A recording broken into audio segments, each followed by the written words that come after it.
Welcome, viewers. I am Sergeant First Class Michael Warrick. I'm one of the Army recruiters up at the Arnett Mall. The Southern Tier Recruiting Company has created a series of episodes about the Army and about the recruiting process and some of the opportunities and jobs about the Army. I'm going to introduce several episodes that we're going to get into here in the future as the coming months come on. But this first episode is very important, I believe, to introduce this next series that we're going to go into. Now, we're going to cover some various areas as far as the recruitment process, like I just stated. We're also going to cover talking to some drill sergeants that are actually drill sergeants in the United States Army. That way, some viewers can see what a drill sergeant is like, to know that they're not always about yelling or, giving the knife, so on and so forth, as far as the hand knife as they so get a reputation for. And also episodes coming up, we're going to talk about what it's like to be a future soldier, what it's like to be eligible to be a soldier, whether it's going in the active Army or going into the Army Reserves. In this season and these series to come, we're going to talk about, like I said earlier, some MOSs, military occupational specialties, anything from combat arms to combat support to support. We have over 150 jobs, great educational benefits. You get paid at the moment you start your basic training. We're going to talk about job selection. We're going to talk about medical benefits, dental benefits, optical benefits. Everything you would possibly want to know about what it's like being a soldier and living the soldier life. In upcoming episodes, we're going to introduce some drill sergeants to the community, and hopefully we'll have some good questions from the public, and they'll provide some good answers. There's a lot of misconceptions about drill sergeants as far as what their really purpose is, and their purpose is not just to yell at you and quote-unquote dog you, stuff like that. They actually serve a very vital role in the United States Army, and that's to train you and get you disciplined mentally, physically, in some cases spiritually tough to endure your job, some of the hard, stressful situations you may be in. Whether, again, it's to provide a job for a medical situation in regards to we have over 23 medical jobs, and some of those jobs at times do get stressful. Same on the other hand is combat roles. We have 7, 8 jobs, combat roles, and those drill sergeants are there to train you and get you ready for those jobs, whatever they may be. We'll introduce down the road as far as more detailed basic training by week, what you'd be doing, some of the various locations where you would go to for your advanced individual training, or AIT. From time to time, we'll bring on some of our future soldiers that have decided to step up and join the team that makes a difference and have them tell their story. We all have a story, and it's called our Army story. I am from around here. I was actually born in Elmira. I moved up to Horseheads when I was about 11 years old. I graduated from Horseheads High School, and right after I graduated, I wanted to go and be some form of law enforcement, whether a cop, state trooper. I didn't really know. I just knew I wanted to be in law enforcement. And so I went to Corning for a little bit, and those college shoes did not fit too well. So one day an Army recruiter called me, and let me tell you this right now, before that one day that I answered that phone and said, yeah, I'll come talk to you, I had nothing and no idea that I'd ever join a military, the Army, Marine Corps, whoever. But I came in, talked to that recruiter, and he had a lot of good information for me, and it was a good opportunity for me to spread my wings, if you will. Get some good education, some good training, some good discipline that I probably really needed. And I haven't looked back twice. I hit 15 years in May of this year. This will be my 3rd job. I was a tanker, which is called a 19 kilo, for 7 years. Then I switched jobs over to military intelligence, more specifically counterintelligence. Did that for just over 5 years. And now I've been doing this recruiting, Army recruiting, for almost 3 years now. And I love this job. This is fantastic. It gives me opportunity to bring back to my community, my backyard, if you will, everything that I've learned about the Army, some of the benefits, programs, opportunities that a lot of these people in the area have no idea about. And most of the time, they don't even want to listen about it.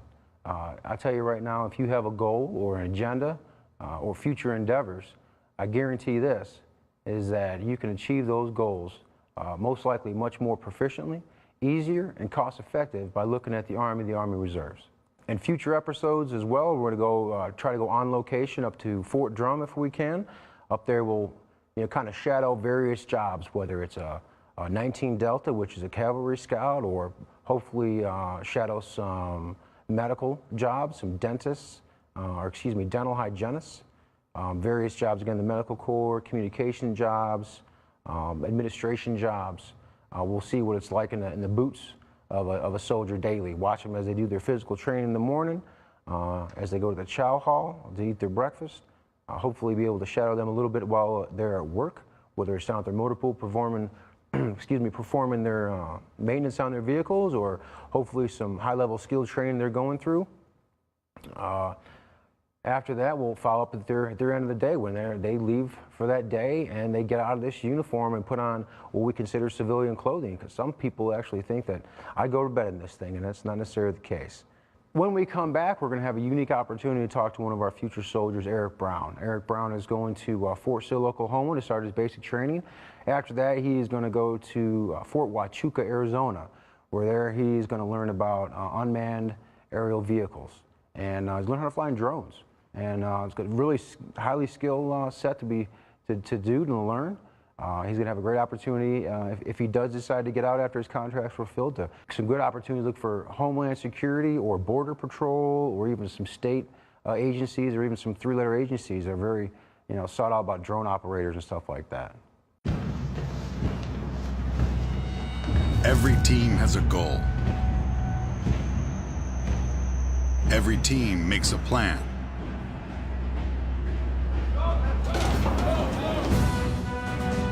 But only one team in the world has what it takes to succeed, no matter what gets in their way.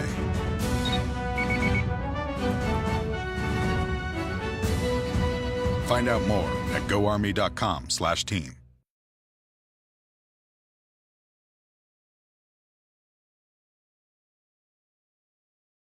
Welcome back. Again, I'm Sergeant First Class Michael Warrick, and like I mentioned before we went to a commercial break, we have a unique opportunity to meet with one of our future soldiers. This is Aric Brown. This is from the area, and I'm just going to let Aric introduce himself a little bit more and talk a little bit about himself.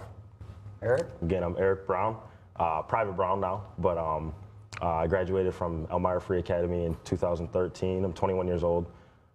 Started Corning right after graduation, right in the fall. Decided to go for engineering degree. Switched to business management down the road. Just wasn't really for me at the time. I was doing fine, but just wanted to essentially start my life faster.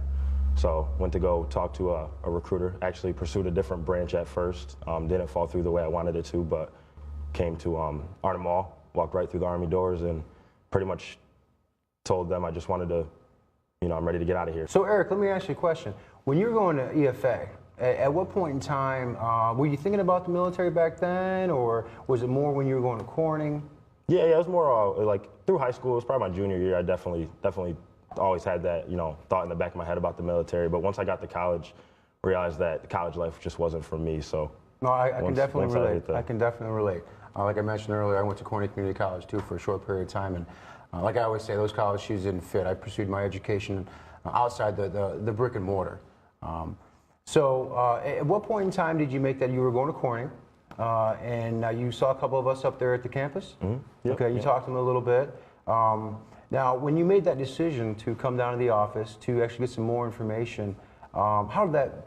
Were you a little nervous when you sat down? Like, tell me about that. Not really. I kind of felt like welcomed actually. Like they didn't just say just talk off their head. They just actually sat me down, and my mom was with me too. So it definitely had a warm feeling. We talked about I had college credits, a bunch of them actually, but and how those would pan out as I would go into the Army. So definitely still want to continue school, but definitely through the Army. Now, when you came in, now there's a lot of misconceptions out there as well that by coming down to our office, we enlist you right there. Was that the case? No. It actually took quite a while.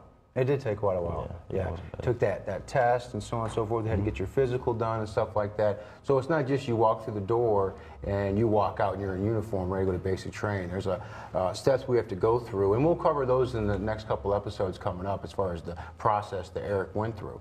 Now, you've been going through our Future Soldier program, I think a little bit over 6 months now, right? Yes, sir. So we meet up every Wednesday, and they meet up with our Future Soldier leader, who currently right now is Staff Sergeant Brian Jordan. And they go over various things, whether we do physical training or we go on some quick online training, land navigation, or sometimes we do events. Once in a while, we'll have a little barbecue, stuff like that. Now, Aric, tell me about where you're going to basic training. I'm going to Fort Sill, Oklahoma. You excited? Pumped. Can't wait. Can't wait. Nice. Now, tell me about your job that you picked. I picked 15 Whiskey, which is unmanned aerial vehicle operator, also known as Eyes in the Sky drone pilot. I've always wanted to do something that had to do with the future. So essentially, drones are the up and coming, pilots of a plane that aren't actually in a plane. So it's cool just to know that I'm, protection for those on the ground. Right, absolutely. Now, and the great thing too about when you come in, you're going to go to your job skill training. After you graduate your job skill training, you go to your unit, wherever it may be. Your training doesn't just stop there at AIT. You will continuously go to schools and classes to enhance your skills, which really just consistently builds that resume. Eric's going to have also continue go to education. After you get settled in, wherever you may get stationed at, to finish up that 4-year degree that he was pursuing, going to the local community college. So when Eric rolls out and he goes to leave us on May 9th to go to basic training, when Eric touches down, he'll actually have a unique opportunity as well, and all future soldiers, when they ship out and become soldiers, to fill out what's called a dream sheet. Now, he'll have the opportunity to pick 3 places inside the continental United States, 3 places outside the continental United States that his job could basically work at, or we call be stationed at. Now, Eric, have you been given that any consideration about where you'd like to go? A little bit. Definitely decided I like Hawaii. Okay. It's awesome. It's awesome there. Definitely West Coast. I've never been West Coast, so it'd be cool to go over there anywhere really. San Diego, even Fort Huachuca, Arizona. I'm there for 6 months as it is for AIT, so if I could stay there, that'd be pretty sweet. Outside of the United States, probably Germany. I don't know why it's weird, but South Korea seems pretty cool, pretty chill at the moment, but you know how that goes. And then I definitely want to see like Iraq or Afghanistan too, just because. Get some more experience, some more training, stuff like that. When we gear up for deployments, we definitely go through a series of high intense training. That way we know our skills are sound and set. Now, when Eric just mentioned South Korea and Hawaii, I've been stationed at those places. My first duty station was South Korea, and that's what I put on my dream sheet, was South Korea. Like Eric was just saying earlier, I wanted to get out of here, do experience the world, spread my wings, and fly. So when I came down to orders to go to South Korea, it was fantastic. I spent 2 years there, right up on the DMZ as a tanker. Had a lot of fun. I pretty much lived out what we call the field. It's like a militarized camping trip, at least 8-9 months out of the year. This is back in the day, 1998. But I have spent some time too in Hawaii.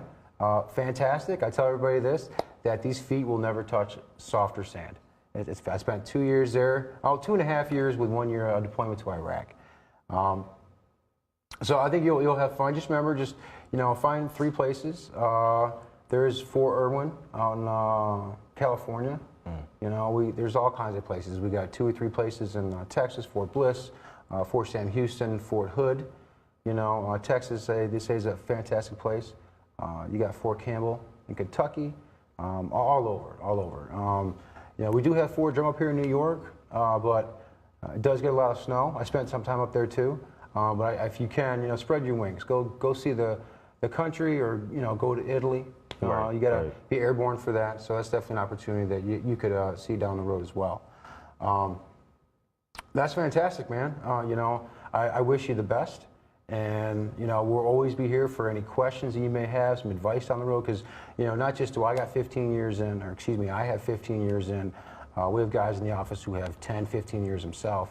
So we're always about passing our knowledge on to you guys. And that's one of the biggest things that I like about doing this job, is that when I first came in, I didn't really stay in touch with my recruiter. Granted, Yahoo wasn't around, and Facebook wasn't around, and nowadays due to social media, I still talk to a lot of my future soldiers that are soldiers now, and they ask me questions all the time.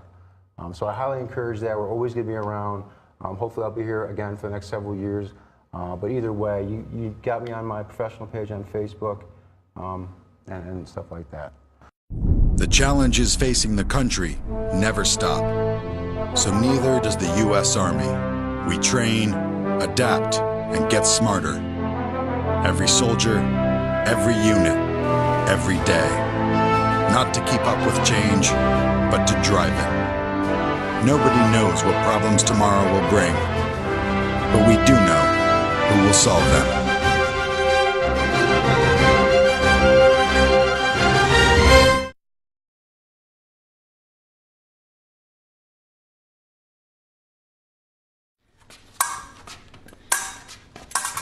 It's exciting to know that I'm going to London. I consider myself a gold medal threat. So for me, it's gold or nothing. Without a doubt, they are the best and the best. They can walk onto the mat knowing I've had the best training, I've had the best coaches, I've had the best resources. I am the best in the country. I'm going to go out there and go win a medal for my country. They are soldier athletes with the U.S. Army's World-Class Athlete Program. Their mission is to compete in the Olympics. Right now it includes 13 sports. We're at 11 different locations across the United States. We usually have somewhere between 80 and 100 soldiers that are in the program. Army soldiers began competing in Summer and Winter Olympics in 1948 and won 122 medals over the years. WCAP formed as an Army detachment in 1997, and since then athletes have brought home to the United States another 9 medals. Army excellence at work, no matter what the mission. There's another plaque here. So this is from the 2008 Summer Olympic Games. So we actually had a handful of Army soldiers who went to the games, and highlighting that is 2 Army soldiers who actually won gold medals. Both of them are shooters. Modern pentathlon, World Military Games, did very well down there. Also had boxing as well, as you can see down here. A number of different boxing trophies, everything from national championships to Armed Forces championships to world championships. And it's just been a dream to be able to do this as, as my job and to be able to get better and reach that potential.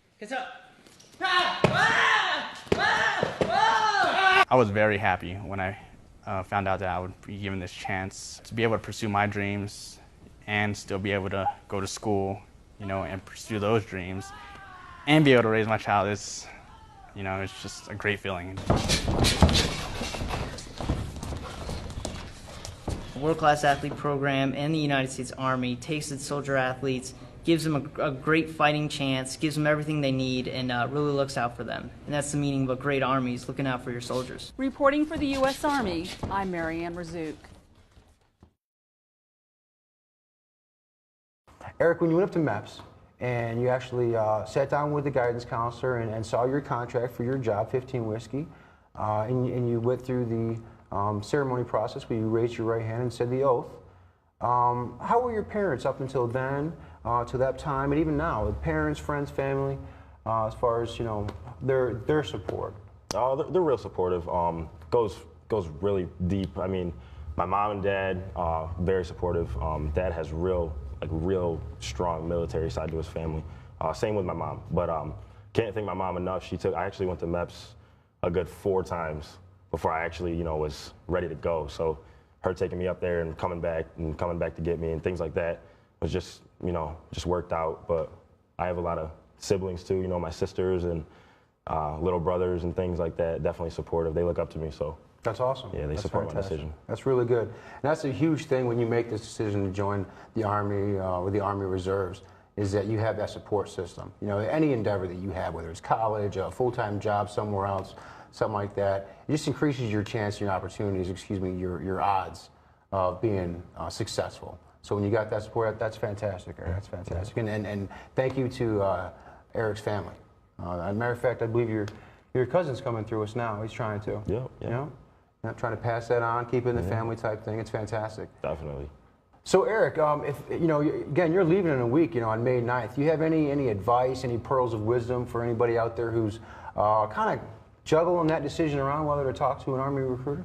I mean, I was on the fence a little bit about it a couple times, but I'm saying, like, once you get into it, it's great. It's the best decision of my life, and I haven't even started it yet. So just the support I have from my recruiters and my family as well, just all great. So I mean, if you're thinking about the Army or any branch that is, definitely pursue it, because you never know what's going to happen. You don't know until you actually get into it. We're about to wrap it up here. Aric, I want to thank you for coming. Yeah. Wish you the best of luck. Now, Aric graduates in December. I'd like to invite you back here for a little follow-up segment. You can tell us what it was like, some of your fun adventures, some of the training you experienced, and so on and so forth. Definitely. Now, folks, please stay tuned. In the future, we're going to be airing this episode and our future episodes on Sunday at 3:30. When that official date does come down, please tune in into our Facebook page. And if you have any questions down the road about anything, or you want to just contact us about some information, see what your opportunities, your options could be, again, please follow the Facebook page.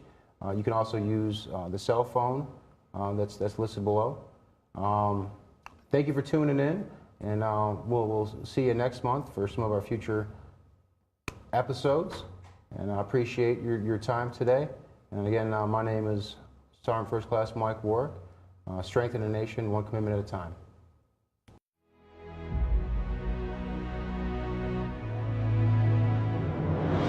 In the Army, we have an amazing opportunity to do a lot of different jobs in a short period of time.